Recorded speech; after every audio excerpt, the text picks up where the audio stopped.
Dieu, c'est le fait d'agir comme Dieu agit. La foi en Dieu, c'est de faire confiance en Dieu. Mais la foi de Dieu, c'est agir comme Dieu agit face à des circonstances. Alors, Romains 4, verset 17.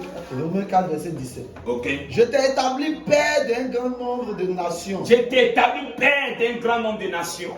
Il est notre père devant celui.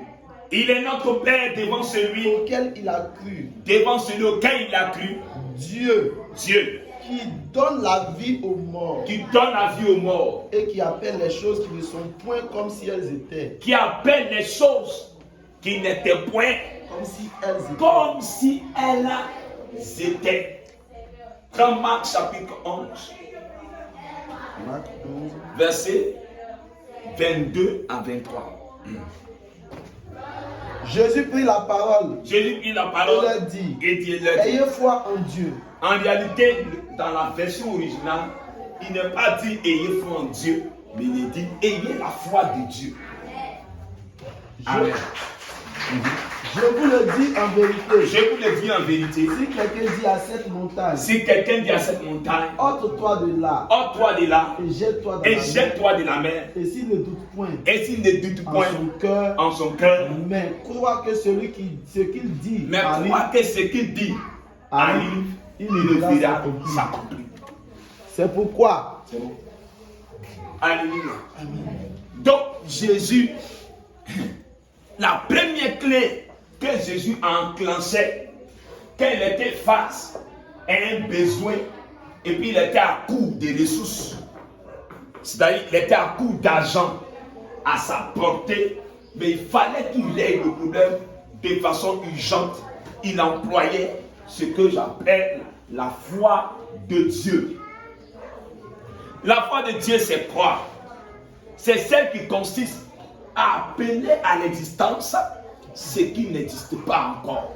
Alléluia. Amen. Je dis face à une question de taxes et d'impôts du temple, il dit à Pierre, va à la mer.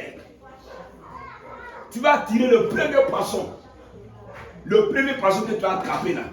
Ouvre-le. Dans sa bouche, il y a l'argent. Oh. Un poisson qui transporte de l'argent. Alléluia. C'est extraordinaire. Pas que dans la bouche de tous les poissons, il y avait de l'argent.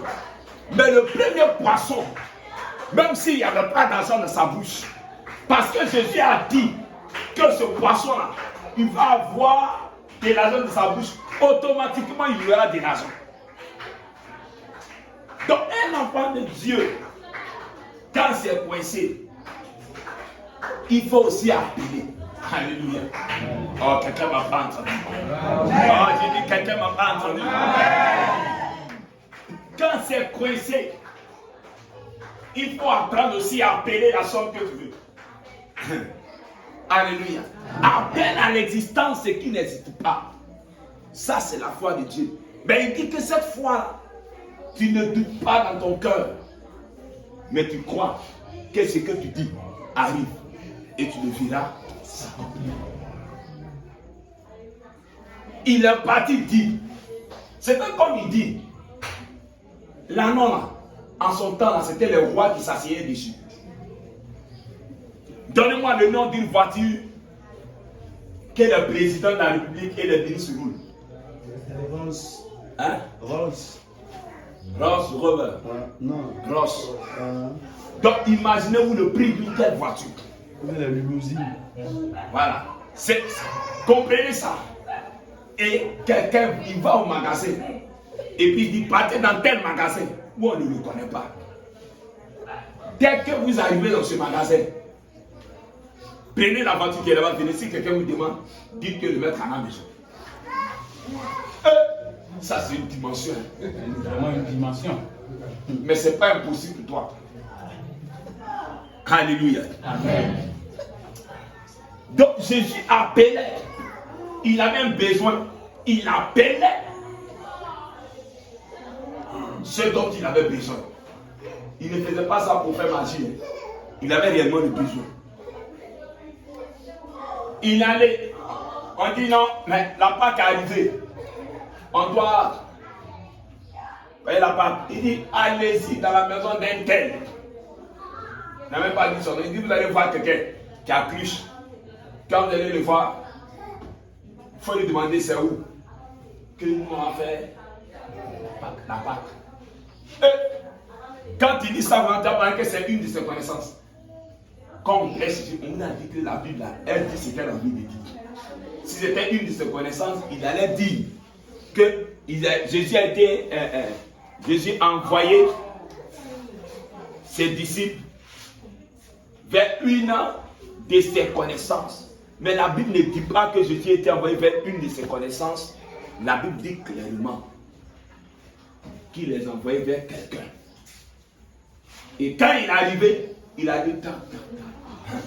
Est-ce que vous savez, il y a des anges dans la nature partout pour exécuter ce que vous déclarez au nom de Jésus. Amen. Il y a des anges qui sont dans la nature pour exécuter ce que vous déclarez. Apprenez à voir la foi de Dieu. Alléluia. Amen. C'est ce qui fait la différence. Ça, c'était une première clé que Jésus a enclenchée. Amen. Amen. Face à ses besoins du monde. La deuxième clé que j'ai vue, que le Seigneur a déclenché, c'était le don aux pauvres. Jean 13, verset 29. Et puis, par quoi tu me prends? Proverbe 19, verset 17. Proverbe 19, verset 17. Travers lui maintenant. Jean chapitre 13, verset 29. Car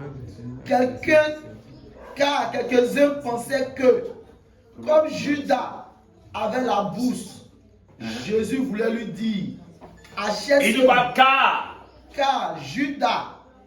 Non. Car quelques-uns pensaient que, comme Judas avait la bourse, la bourse, Jésus voulait lui dire, achète ce dont nous avons besoin pour la fête.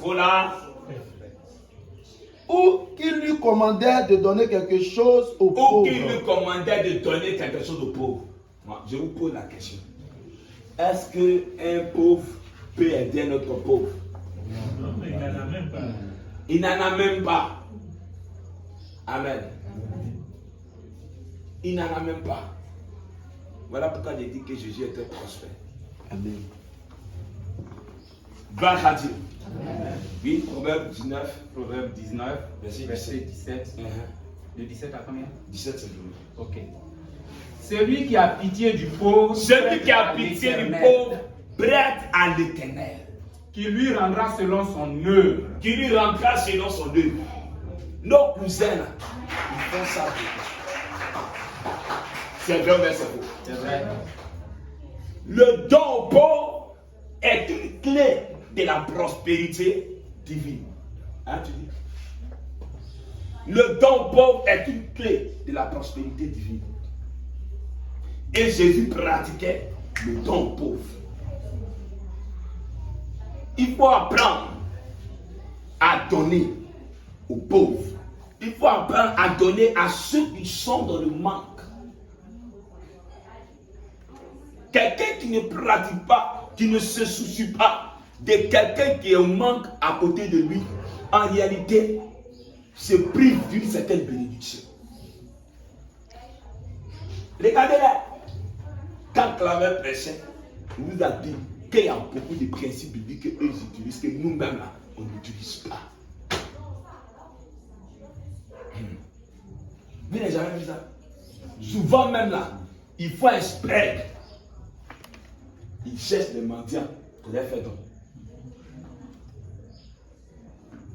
Ce qui a dit chez les marabouts et autres, on te dit non, prends tel, il faut aller donner à un pauvre. Cherche un mendiant. Tu fais sacrifice, tu donnes un mendiant. Quand Dieu va te bénir, va vouloir te bénir, il va permettre des fois que quelqu'un qui est dans le manque vienne à toi.